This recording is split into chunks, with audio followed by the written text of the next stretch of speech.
Hi, everybody. So my video is going to talk about something that's kind of related to my research paper topic. It involves the residents at at the retirement home that I work at.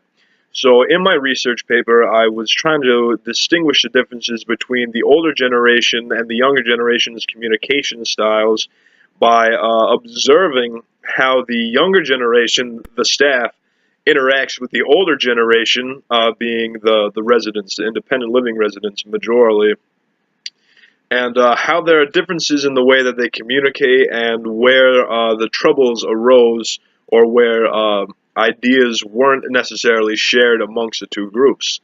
But this video is going to talk about the challenges facing communication with uh, residents that suffer from varying degrees of dementia, and this focuses on the same younger staff, myself included, that were taking part in my previous paper. So we're really going to talk about the importance of intent rather than word choice when communicating with dementia residents in this video. One of the most important things to keep in mind when trying to communicate with a dementia resident at my work is I have to be mindful that their words are not always reflections of the feelings they're trying to express. So their inner thoughts can be a little hard to read sometimes just by listening to the words that they are saying to you, trying to express their feelings. So one of the common things that happens to me almost every day, I walk into work and I greet a resident and I say, "How are you feeling this morning?" And a lot of the time the response that I get is, "I'm not sure yet." And if I were to just close my eyes and listen to that, "I'm not sure yet," that doesn't really give me a lot of clues. It doesn't really help me understand how they're feeling or where they are in their day. So if I ask that question and I get "I'm not sure yet," I try to look at their faces to see if they can give me any clues. So if I'm asking a one resident in particular, almost every morning I ask, "How are you feeling?"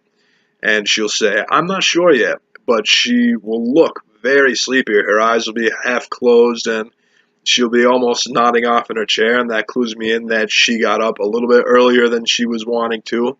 So she's probably going to want to spend a little bit of time waking up instead of going into the first activity of the day. And so, from these types of exchanges with the dementia residents, I've learned that facial expressions offer important clues to the intent of the message that they're trying to communicate with their words. Along with facial expression, the tone of voice that these residents use offers further insight into the intent of their words, which oftentimes can be inconsistent with the message they are trying to get across. When I ask them what programs they'd like to participate in, I look at their face to get their base reaction to the suggestion, and then I listen primarily to the tone of their voice to gain even further insight into their reaction. So if they have an excited tone of voice, I know that this program interests them, that they would like to do this program, and that they'd be ready to do it whenever I'm ready to do it. And that's really helpful. Another thing is if they answer kind of monotone, I know that they're probably not ready to do a program yet. They might have just woken up, or they're reading something on their own, or they're thinking about doing something on their own. And if it's monotonous, I know that it doesn't really interest them as much, so I let them do what they're doing, and I move on to the next resident. And now, of course, we have to come to the third type of response that I get, which is just downright hostile or angry or what have you. And this, I know that they're not having a good day, or they're probably not having a good day. Maybe they were woken up earlier than they'd like to be, or perhaps they've had a bad experience getting ready for the day. And with these types of answers, I generally try to guide these residents to a quiet place where they can be, where they feel safe and where they can relax. and where they won't be bothered by the activities that the other residents and I are about to engage in. And the tone of their voice really helps when it's coupled with the facial expressions of these residents, and it really offers almost a complete understanding of what's going on inside of the emotions they're trying to get across. But there's still one more piece of the puzzle that we're going to have to. So the third part to effective communication is understanding the importance of location, or the effect location can have on the mood of the resident. So if a resident is in a stressed out mood, communication's not going to be as easy as it would be if they were relaxed. And location can have a really big impact on these two moods. So I usually start my day in the dining room where they have breakfast. And this dining room is kind of a safe place for a lot of people, but at the same time, it's very loud. There's a lot of choices that have to be made, and there's a lot of hustle and bustle, all of which can make these residents stressed out. And when they're stressed out, they're really hard to communicate to because they're not feeling right. They can be more confused, and it can be harder to talk to them about how they want to spend their day.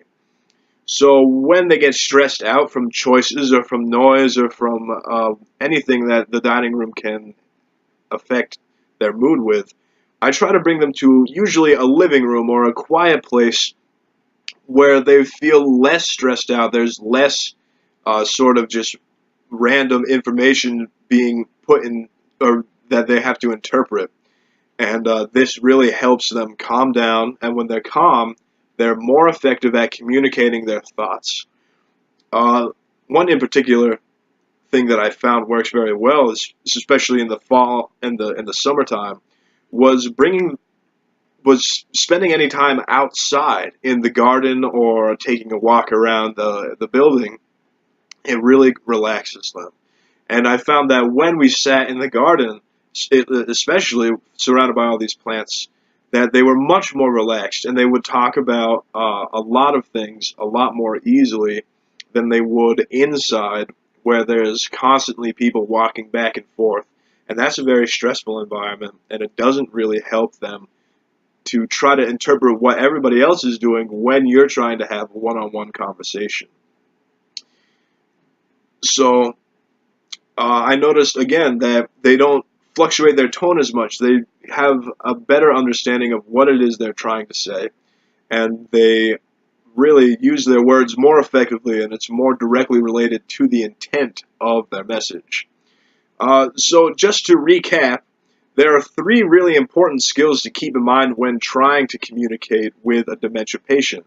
And the first one is facial expressions. So these offer clues, really the most basic clues to how a resident is feeling or what they think about what you've said to them or what you've asked them. The second one is tone of voice, and tone of voice really offers a second and much more accurate clue as to how they really feel about what you've said or what you've asked them. And it's important to keep in mind that their tone of voice really is the answer to your question rather than the words that they're trying to say. And the third one is the environment or the location. And really, this just means to be mindful of your location when you're speaking with residents, because the location affects how they feel. And bring them to a place that they feel safe or that they feel calm, and you'll be able to communicate much more effectively with them. So I hope that this has been an informative video, and I want to thank you guys for watching.